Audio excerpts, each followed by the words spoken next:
बोलिए श्री सद्गुरु महाराज जी की जय। सियावल रामचंद्र महाराज की जय। सद्गुरु आशुतोष महाराज जी की जय। सनातन धर्म की जय। प्रिय भगवत प्रेमियों, प्रभु की विशेष कृपा से आज फिर आपके मध्य सत्संग विचारों को लेकर के उपस्थित हुए हैं। ये प्रभु की बड़ी विशेष कृपा है कि आप तक सत्संग विचारों को प्रभु आप तक पहुंचाते हैं। और जब भगवान प्रसन्न होते तो आपने सत्संग विचारों में सुना ही होगा कि जब ईश्वर की प्रसन्नता होती है तो इंसान सत्संग को प्राप्त होता है।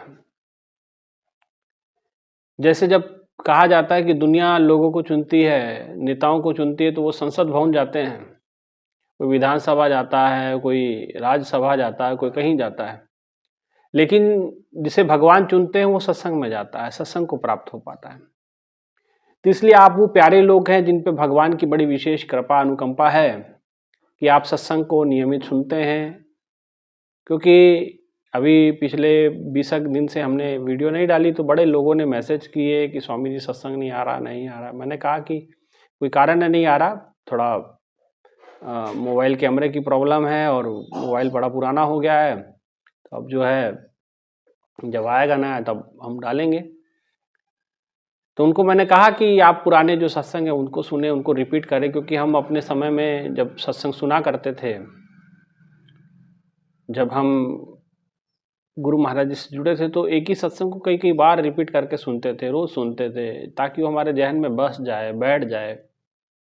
तो यही सत्संग विचारों को बार बार रिपीट करना चाहिए, बार बार सुनना चाहिए।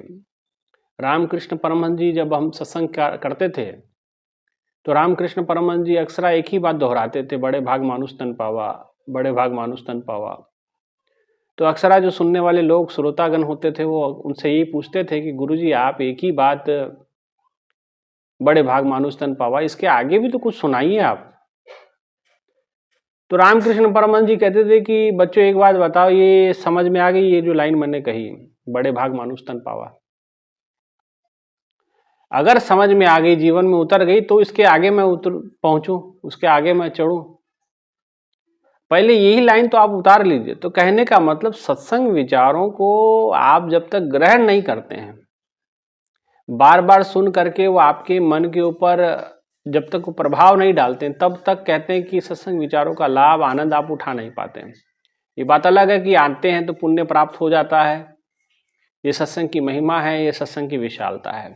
ये सत्संग कहते हैं कि जो सत्संग को बिन ही प्रयास होए भव भंगा, बड़े भाग पाइब सत्संगा बिन ही प्रयास होए भव भंगा। सत्संग को प्राप्त करने के बाद बिना ही प्रयास के आप भव सागर से पार हो सकते हैं, भव सागर को आप लांघ सकते हैं, भव सागर से आप उस तरफ हो सकते हैं, ईश्वर के जगत में प्रवेश कर सकते हैं। ये सत्संग विचारों की विशेषता होती है। इसीलिए अब हमें चाहिए कि सत्संग विचारों को अपने जहन में, अंतःकरण में उतारें और प्रभु की कृपा का आनंद लें। भाइयों बहनों, सत्संग विचारों के माध्यम से अनेकों प्रकार की कथाओं को आप सुनते हैं, आप अनेकों प्रकार के भक्तों के जीवनियों को पढ़ते हैं, सुनते हैं, समझते हैं। संतों के माध्यम से उनकी भजनों की व्याख्या होती है। क्यों होती है? कि हम अपने आध्यात्मिक उद्देश्य को प्राप्त करें, हम आध्यात्मिक जगत की ऊंचाइयों को प्राप्त करें, हम अपने अध्यात्म के बुलंदियों को प्राप्त करें, परमात्मा के चरणों के अनुरागी बने, प्रभु के चरण अनुरागी बने, हमारा जीवन बैरागी बने, हमारा जीवन में बैराग परमानेंट हो जाए, हमारे मन में प्रभु के चरणों में विश्वास परमानेंट हो जाए। इसलिए हम सत्संग सुनते हैं, इसलिए सत्संग में कथाओं को सुनाया जाता है, भक्तों के जीवनों की गाथा सुनाई जाती है और उनसे जीवन से हमको प्रेरणा लेनी होती है और प्रेरित होकर के हमें आगे बढ़ना होता है। प्रभु श्री राम की कथा हम सुनते हैं, जिनका जीवन मर्यादा में रहा और मर्यादा में पुरुषोत्तम रहे, जिनके कुल की कीर्ति हम सुनते हैं, जिनके कुल में राजा हरिश्चंद्र पैदा हुए, जिसके कुल में राजा रघु हुए, जिसके नाम से सूर्यवंशी कुल रघुवंशी बन गया। और रघुवंशी कुल में प्रभु श्री राम जन्म लेते हैं और ऐसा जन्म लेते हैं, इस प्रकार से वो कार्य करते हैं, इस प्रकार से कर्तव्य पथ पे आगे बढ़ते हैं कि वो रघुवंशी जो थे, जो अब वो रघुनाथ कहलाए, माने रघु से भी कई कदम आगे बढ़ गए, कई गुना आगे बढ़ गए, तो रघुनाथ हो गए। मैंने रघु के भी नाथ होकर, है ना। राजा दिलीप उनके कुल में हुए, तो जिनकी कुल की परंपरा रही, जिनके कुल में कर्तव्य निष्ठा को सर्वोपरि माना गया, परिवार के व्यक्तिगत सुखों से ऊपर माना गया, इसीलिए भगवान राम ने माता सीता को जिस समय वनवास की बात आती है, हालांकि कई संतों का इसमें मत ये है कि ये जो दोबारा जो वनवास ये हुआ नहीं है, और कईयों का ऐसा है कि है भी है नहीं भी, दोनों प्रकार की मतें हैं। तो हम किसी विवाद को नहीं लेते, हम चीज़ों को सीखने का प्रयास करेंगे, समझने का प्रयास करेंगे कि भगवान श्री राम ने माता सीता को वनवास दिया, तो उसमें सर्वोपरि उन्होंने अपना हित नहीं जाना। अपना हित जानते तो हो सकता है कि जिसने ये शिकायत की उसी को उठा करके कहीं बंदी कारागृह में डाल देते, और कौन क्या बोलता है, कोई भी कुछ नहीं बोल सकता था। लेकिन राष्ट्र सर्वोपरि है, लोग सर्वोपरि हैं, उसमें अपना व्यक्तिगत सुख सर्वोपरि नहीं है। इसलिए प्रभु श्री राम की इतनी ज्यादा महानता है। भगवान ने अपने व्यक्तिगत सुख को त्याग, तिलांजलि दी, त्याग का रास्ता दिखाया, समर्पण का रास्ता दिखाया, और माता सीता ने शहर से स्वीकार किया, है ना। तो प्रभु श्री राम जिनकी जीवन गाथा वो मर्यादा इतनी उच्च और पुरुषों में उत्तम, इसलिए पुरुषोत्तम। भगवान श्री राम माता शबरी के पास जाते हैं, माता शबरी के जूठे बेर खाते हैं, वहां भाव भक्ति भी दिखती है। और वहां भी एक ही बात वो कहते हैं, माता शबरी ने जब ये बात कही कि प्रभु आप मेरी कुटिया में आए हैं, मेरे पास आए हैं, और जब से मेरे गुरु मतंग ऋषि जी मुझे छोड़ करके, माने इस देह को त्याग करके आगे बढ़ गए हैं, ब्रह्मलीन हो गए हैं, ब्रह्म में समा गए हैं, तब से मैंने सत्संग नहीं सुना है। तो कृपया करें, आप आए हैं तो मुझे अपने जीवन की इस आखिरी पड़ाव पर आप मुझे सत्संग सुनाएं, आप मुझे मार्गदर्शन दें। और भगवान श्री राम प्रसन्न होते हैं, और भगवान प्रसन्न होने के बाद भगवान ने क्या किया, सत्संग दिया। जो मैं बात अभी कह रहा था कि जब भगवान प्रसन्न होते हैं तो क्या मिलता है, सत्संग मिलता है ना। गुरबानी में भी बड़ा सुंदर कहा गया कि रब रूठे दी यही निशानी, साकत पुरुष मत्थे लग जाए, रब टूठे की यही निशानी, संता संग मिलाप हो जाए। कि रब जब रूठता है, माने परमात्मा जब रूठता है, तो ऐसे लोग माथे पे लग जाते हैं जिनका धर्म से कोई लेना देना नहीं होता, ईश्वर से कोई लेना देना नहीं होता, ईश्वर के लिए कोई उनके हृदय में स्थान नहीं है, कोई रुचि नहीं परमात्मा के विचारों में।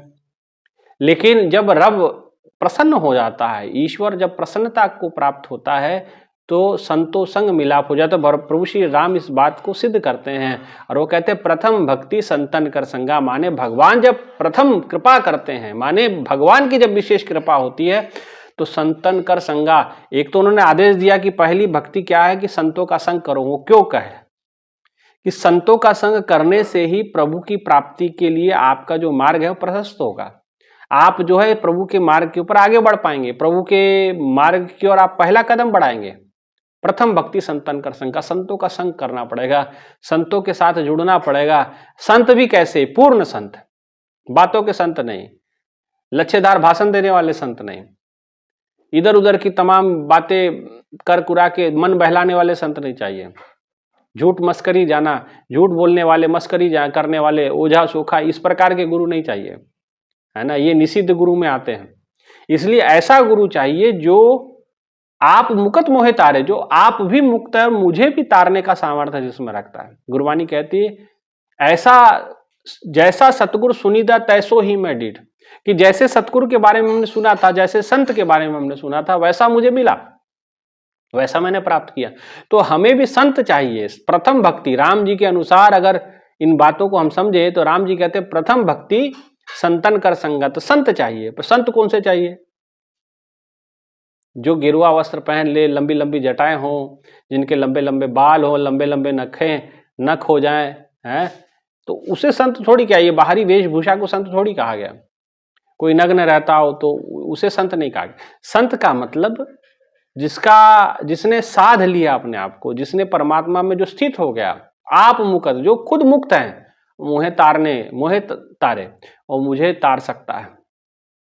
ऐसे गुरु को बल बल जाए जो आप मुकत मोहे तारे, जो आप भी मुक्त है मुझे भी तार सकता है। ऐसे गुरु को बल जाने। इसलिए सो गुरु सो सतगुरु चाहिए जो आपके घट के भीतर उस परमात्मा के दर्शन कराए, परमात्मा से जोड़े। तो ऐसे सतगुरु की खोज आपको करनी चाहिए, ऐसे संत की खोज करनी चाहिए, है ना। ऐसा गुरु चाहिए। कहते हैं कि ये शरीर एक मंदिर है और इस मंदिर में उस भगवान बैठे हुए हैं, लेकिन हम अनभिज्ञ हैं, हमें पता ही नहीं, कोई रास्ता ही बताने वाला नहीं। कहते इसलिए कही ऐसा संत सहज सुखदाता मोहे मार्ग दे बताए। ऐसा संत सहज सुखदाता, ऐसा संत चाहिए जो उस मार्ग को खोल दे, उसका विधि, उसका ज्ञान बता दे। उसकी कृपा के द्वारा हम अंतःकरण में उस श्री गुरु नखमन ज्योति सुमृत दिव्य दृष्टि ही होती है कि ऐसे गुरु, ऐसे संत जिनके चरणों का ध्यान करने से हमारी दिव्य दृष्टि उन्मिलित हो जाती है, खुल जाती है। ऐसे सतगुरु हमको चाहिए, है ना। तो भाइयों बहनों, ऐसे गुरु मिल जाना ये कृपा है। इसलिए राम जी कहते हैं प्रथम भक्ति संतन कर संगा, दूसर रत्मम कथा प्रसंगा। फिर संत मिल जाए तो उनके मुख से सत्संग सुनो, कथा सुनो, प्रभु की महिमा सुनो। क्योंकि प्रभु की महिमा ऐसी महिमा है, कहते कि बहुत कठिन आसान हो जाता है। बड़े से बड़ा कष्ट, बड़े से बड़ा दुख सहजता से आप पार कर जाते हैं। बड़े से बड़ा पड़ाव, भक्ति के पथ पे आने वाली रुकावटें, सहजता ही वहां से आप आसानी से उसको पार कर जाते हैं। ये प्रभु की कथा की महिमा है, ये प्रभु की सत्संग की महिमा है ना। क्योंकि प्रभु की जो कथा है सुंदर कर तारी, एक रामचरितमानस में चीज आती है, बात आती है, वो कहते हैं कि प्रभु की कथा सुंदर कर तारी, एक सुंदर ताली के समान है। जैसे किसान अपने खेत में बीज डालता है, माने कोई भी फसल है जिसका बीज डाला जाता है, अब बीज डाल दिया तो भाई बीज तो डल गया, अब चिड़िया को दिख गया, पक्षियों को दिख गया, वो तो चुग जाएंगी, तो फिर तो अनाज तो होने से रहा, उगने से रहा। अब उगने से पहले, अंकुरित होने से पहले चिड़िया चुग करके ले जाएगी, पक्षी चुग के ले जाएंगे। तो किसान क्या करता है, ताली बजाता है। जैसे ताली बजाता है तो आसपास जो पक्षी है वो उड़ जाते हैं। ठीक उसी प्रकार से हमारे जीवन में जो मोह है, हमारे जीवन में जो अहंकार है, हमारे जीवन में जो लोभ है, हमारे जीवन के अंदर जो मत्सर है, हमारे जीवन के अंदर जो कामनाएं हैं, वासनाएं हैं, हमारे अंदर जो विकार है, तो सत्संग क्या करता है, कहते प्रभु की कथा सुंदर कर तारी, ये सुंदर ताली के समान है। जैसे ताली बजाते ही किसान ने जैसे जोर जोर से ताली बजाई और सारे पक्षी आपके बीज को छोड़ करके, यानी बीज के ऊपर झपट्टा मारने से पहले उड़ जाते हैं, उसी प्रकार से संत सत्संग के माध्यम से हमारे भीतर वो जो विकार रूपी पक्षी है उसको उड़ा देते हैं। ये सत्संग का प्रभाव है, ये प्रभु की कथा का प्रभाव है। इसीलिए प्रभु की कथा की इतनी महिमा है, इसलिए प्रभु की कथा का इतना महिमा गाया जाता है। इसलिए भाइयों बहनों, सत्संग विचारों को नियमित सुने, सत्संग विचारों को नियमित ग्रहण करें, नियमित उसका रसपान करें। इसलिए भगवान श्री राम कहते हैं माता सबरी को, और ये केवल माता शबरी को नहीं कह रहे हैं, ये हम सब लोगों के लिए कह रहे हैं। प्रथम भक्ति संतन कर संगा, दूसर रत्मम कथा प्रसंगा, कि पहले प्रभु के संतों के साथ, क्योंकि जो लोग मिले हैं वही प्रभु की कथा सुना सकते हैं। जो प्रभु के बारे में जानते हैं, माने जो प्रभु को जो मिले हैं वही ना प्रभु के बारे में बताएंगे। जैसे आप कभी एक जगह है भारत के अंदर, बड़ी सुंदर जगह है, अब वो सुंदर जगह, मान लीजिए वो सुंदर जगह मसूरी है, वो सुंदर जगह हिमाचल की है, वो सुंदर जगह हिमालय की है, आप वहां गए नहीं, सिर्फ किताबों में पढ़ा है, पढ़ के सुना दिया, तो आप संत थोड़ी कहलाएंगे। आपने सिर्फ जानकारी कहीं से इकट्ठा की और आप बोल दिए, तो ये जानकारी आपने इधर से उठाई इधर प्रस्तुत कर दी, तो ये संत नहीं होते। संत का मतलब कि जो परमात्मा से मिला है, जो परमात्मा को जानता है, वो बहुत बढ़िया से बता सकता है आपको। जिसने सिर्फ किताबें पढ़ के आपको सुनाई है, तो कथा वाचक तो बहुत मिल जाएंगे आपको, बाँचने वाले बड़े मिल जाएंगे, बचा और पढ़ा और सुना दिया, तो ऐसे ही लोगों को संत नहीं माना जाता। वो वाचक हो सकते हैं, सुंदर प्रवक्ता हो सकते हैं, लेकिन संत की गरिमा, संत की उपमा उनको नहीं दिया जा सकता, संत का जो स्थान है उनको नहीं प्राप्त हो सकता, है ना। तो संत का मतलब जो जैसे जो केवल हिमालय गया है, वहां की बारीकियों को जानता है, वो उसने वहां रहा है, उसको पता है, तो आपको बढ़िया से बता सकता है, उसके बारे में जानकारी अच्छी सी दे सकता है। लेकिन जो सिर्फ किताबी ज्ञान है, तो किताबी ज्ञान से आप नहीं प्राप्त कर सकते, है ना। चतुराई नहीं पाए चतुर्भुज, चतुराई से चतुर्भुज नहीं पाया जाता। तो आज के समय में हमें ऐसे संत चाहिए जो वहां की जानकारी रखते हैं, वहां जानकारी नहीं उसको जानते भी हैं। और आजकल क्या हो रहा है, आजकल ट्रेंड चलता है कि ये पढ़ लो, वो सुन लो, और वो सुन करके आगे सुना दिया जाता है। तो इसमें आपका निज अनुभव कहाँ रहा? वो तो कहीं से सुना और कहीं आपको कुछ अपने पास से जोड़ करके बना दिया गया, है ना।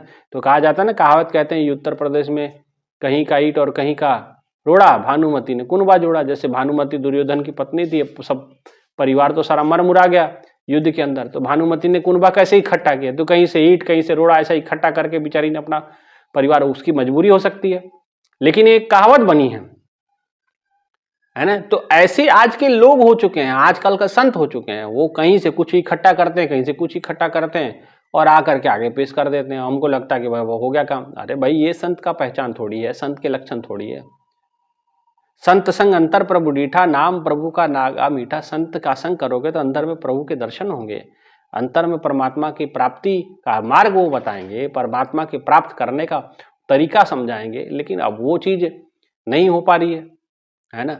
केवल चर्चा चर्चा चर्चा, चर्चा से या चतुराई से परमात्मा नहीं प्राप्त होता। चतुराई से दुनिया को आप प्रभावित कर सकते हैं, लेकिन वो ज्यादा उम्र नहीं है फिर इस चतुराई की। कहा जाता ना, हनुमान जी संजीवनी लेने के लिए गए तो रास्ते में काल नेमी था, वो संत बन करके और राम जी की महिमा गा रहा था, राम राम जप रहा था। हनुमान जी ने देखा कि भाई कोई बहुत बड़ा संत दिख रहा है। अब संत क्या दिख रहा है? उसने कहा कि आओ, हम सब जानते हैं, हम सुबह होने से पहले आपको अपने मंत्र से वहां पहुंचा देंगे। लेकिन हुआ क्या? तो वो हनुमान जी ने आ गए बातों में, हनुमान जैसे महापुरुष बातों में आ गए। तो कहा कि पहुंचा दो, मेरे को संजीवनी दे दो। ऐसी बातें उसने रखी, इतनी चिकनी चुपड़ी बातें की कि हनुमान जैसा भक्त भी प्रभावित हो गया। तो कहे कि ऐसे नहीं, पहले आप स्नान करके आओ। जैसे वो स्नान करने के लिए गया तो वो कहते हैं मगरी ने जो है हनुमान जी का पांव पकड़ा, तो हनुमान जी ने उसका उद्धार किया।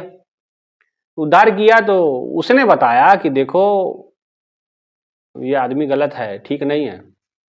हनुमान जी ने कहते हैं देवी बहुत अच्छी बात आपने बताई, अब इसका तो हम कार्यक्रम लगा के जाएंगे, इसकी दुरुस्तीकरण तो ठीक करके जाएंगे। भाई जो चीज़ बिगड़ी है तो ठीक करना है, इसको भगवान गोविंदाय नमो नमः तक कर ही के जाएंगे। इसको भगवान राम के पास, तो ये तो जब मुझे पहुंचाए, इसको राम जी के पास तो हम ही पहुंचा देंगे। और कहते हैं हनुमान जी गए, उसके बाद उन्होंने कहा कि बैठो, आंखें बंद करो। और बोले ऐसे कैसे, दक्षिणा तो देना पड़ता है। तो बोले दक्षिणा में क्या दोगे? हनुमान जी ने एक मुष्टि का प्रहार किया और काल निमित्त का सीधा राम जी के पास पहुंचा दिया। उसने बोले ये तो तू मुझे पहुंचाता, जब पहुंचाता मैं तुझे पहले पहुंचा देता, है ना। काल निमि जीवी रावण राहु। तो ये जो चतुराई से किसी को प्रभावित करना, तो ये भक्ति जो है प्रभावित नहीं की जा सकती। भक्ति किसी को प्रभावित करने के लिए थोड़ी होती है, विद्वता किसी को प्रभावित करने के लिए थोड़ी होती है, सत्संग कभी किसी को प्रभावित करने के लिए थोड़ी होता है। हाँ, सत्संग का उद्देश्य एक होता है कि आपको ईश्वर से जोड़ा जाए। संतों का उद्देश्य एक ही होता है कि ईश्वर से कनेक्ट हो जाएं, ईश्वर से जुड़ें, ईश्वर की महिमा को गाएं, ईश्वर की महिमा को सुने, हमारा जीवन ईश्वरमय हो जाए। इसलिए संत होते हैं। संत का मतलब, आज संत प्रभावित करने लगे हैं लोगों को, तो प्रभावित भाई करके करोगे क्या? जिस दिन मर जाओगे सब प्रभाव यहीं छूट जाएगा। आपने जो मठ मंदिर बनाया है वो भी यहीं, उसमें पूजा का आरती करने वाले कई जगह से ऐसे फोन आते, पूजा आरती करने वाले भी नहीं बचे वहां, कोई करना नहीं चाहता, है ना। इसलिए भाइयों बहनों, आपको सच्चे संतों की आवश्यकता। संत संग अंतर प्रभु डीठा, संतों का संग करने से अंतःकरण में परमात्मा के दर्शन होंगे। तो ये जो दर्शन करने वाले संत हैं वो चाहिए, केवल बातें करने वाले संत नहीं, इधर से टोपी उसके सर करने वाले संत नहीं चाहिए। ऐसा संत चाहिए जो आपको मुक्त करे, खुद भी मुक्त हो और आपको भी मुक्ति का मार्ग दे।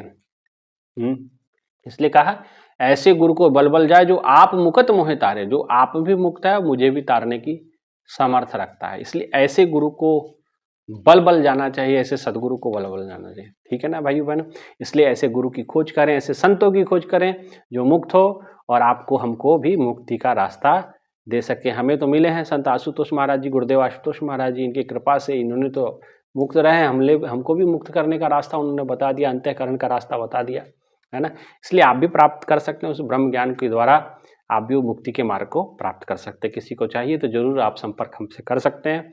हमारा नंबर डिस्क्रिप्शन पे होता है। एक सूचना और कि आने वाले 10 जुलाई को गुरु पूर्णिमा का बड़ा दिव्य भव्य कार्यक्रम हमने रखा हुआ है।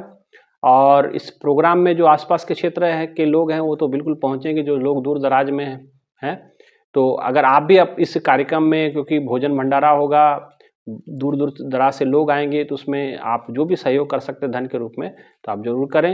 ये डिस्क्रिप्शन में मेरा नंबर होगा, उसी पे फ़ोन पे चलता है। अगर और भी डिटेल चाहिए होगी तो आप मेरे को व्हाट्सएप पे संपर्क कर सकते हैं। ठीक है, इतना ही कहते हुए मैं अपने विचारों को विराम, और इस चैनल को जरूर सब्सक्राइब करें, चैनल को, वीडियो को जरूर देखें, आगे भी शेयर करें, कमेंट्स जरूर करें, ताकि मुझे भी पता चले कि आप कथा सत्संग विचारों को सुनते हैं। और इतना ही कहते हुए विचारों को विराम।